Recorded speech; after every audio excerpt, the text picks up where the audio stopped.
Velev proseya baykotan kuş Ali CHP ve hatiye destpêkirina her wiha karvedanên desteserkirina Ekrem İmamoğlu bazirgan siyasetmedar zana sezen ji İstanbulê mêvanê min e silav bû tekekê zana kek zana ev baykota dawiya îro ku kirîna kelûpelan jî tê baykot kirin tesîra wê li siyaseta Tirkiye çi bûye ger tu şirvoya xwe bidî min? Selavrês Kak Cemal ji telewîş temaşevanê bî Kurdistan 24 ra pêşî. Vallahi teqrîben ji 19 mangê ve li Tirkiye aloziyekê mezin heye.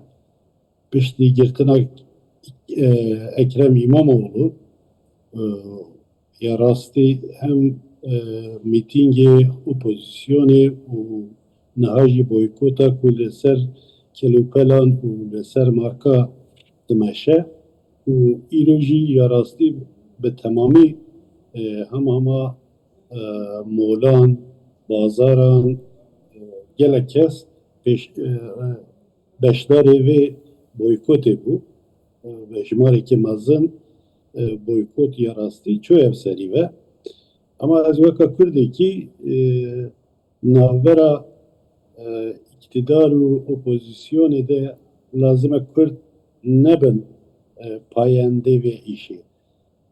Ez bixwe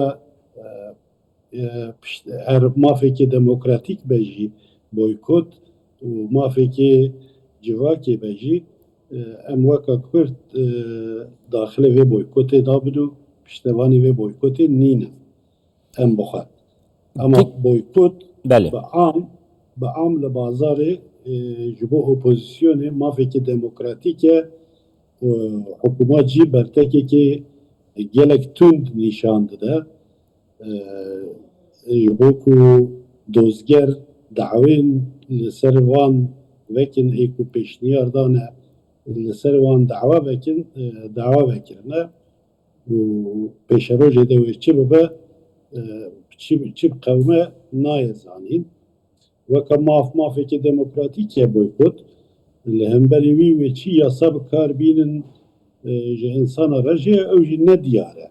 Ya rastî çawan mafê insana heye boykot jî bikin, mafê insana heye jî bazara xwe jî bikin. Bi yasayî bi tund û tîjî û bi qanûnan nayê pêşiya wî nayê girtin. Mafekê demokratîk e. Eger mafê demokratîk tu pêşiya wî bigirî rêya tund û tûjiyê vedibe. Kekê zana niha aliyê opozisyonê dibêje ku Ekrem İmamoğlu bi armanceka siyasî hatiye girtin. Girtina wî ne girtinekî yasayî ye ne hiqûqî ye.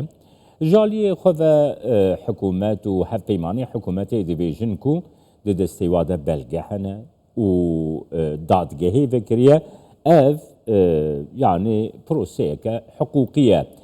Tesîra wê li ser raya giştiya Tirkiye çi ye birêz sezen yani hiqûqî tê dîtin yan ne hiqûqî yani bawayekî giştî di raya giştî de.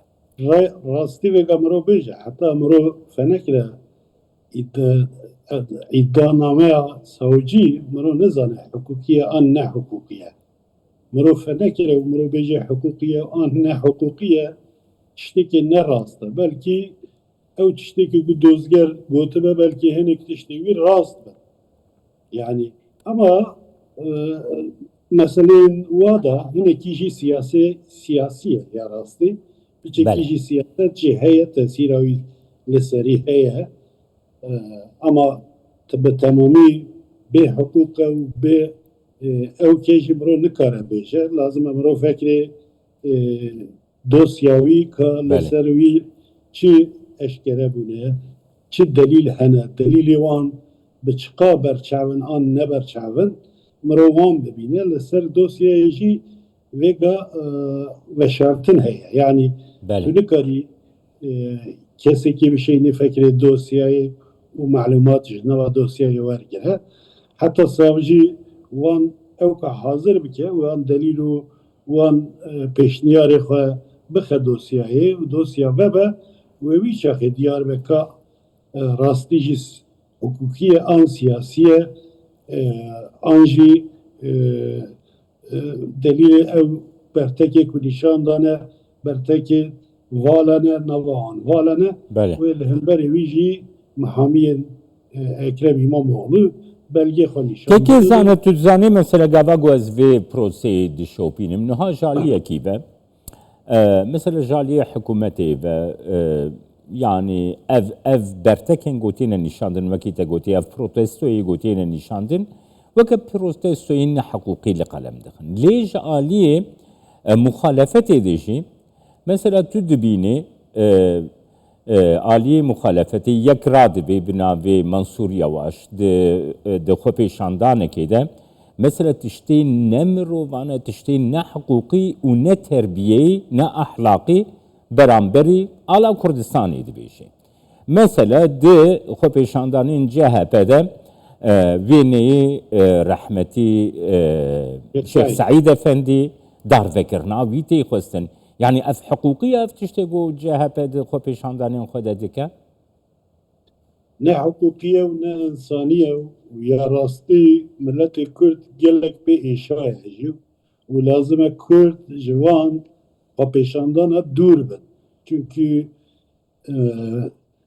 beramberê opozîsyonê û hikûmetê lazim e em nebin payendê wan.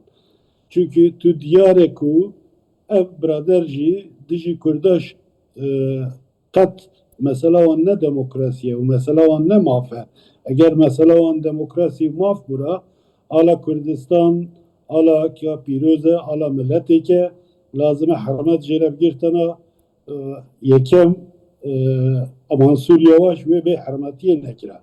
Ya di doya xwepêşandanan gelek tiştekê xirab kirin badilê xwe opozîsyon bûn û hikûmetê rexne dikirana ama resmê Şeyh Saîd mazinekê Kurda ye, serkirdayekê Kurda ye û serokekê Kurda ye bê hermetiyê jê re kirin gotin demlî içmeyiz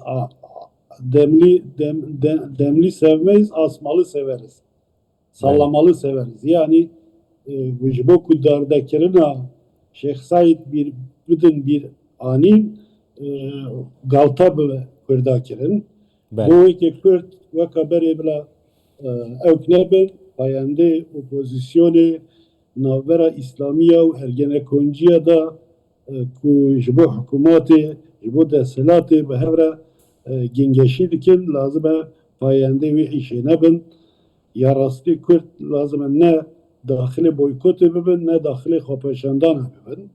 Ama ev nayê wê meعنê ku xwepêşandan ne demokratîk in mafê mafekê demokratîk e di her milletê de opozîsyon be hikûmet be